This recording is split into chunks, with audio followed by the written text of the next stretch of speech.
How the Eagle Soars. On a high mountain peak, a place that felt like the edge of the world, lived an old eagle named Maru. The wind and sun of countless seasons had flecked his feathers with white, but his eyes still held the deepest blue of the sky. He loved to sit in silence, watching the world below.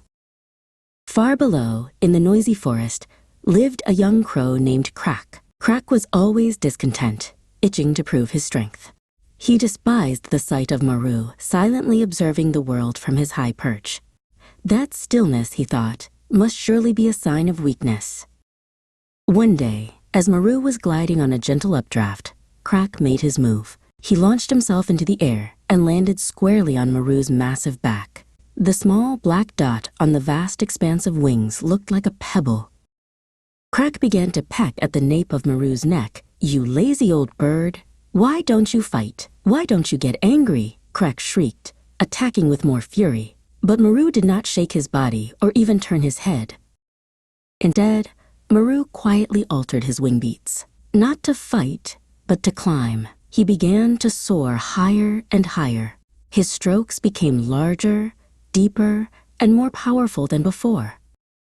The landscape below shrank rapidly. The forest and mountain peaks looked like toys.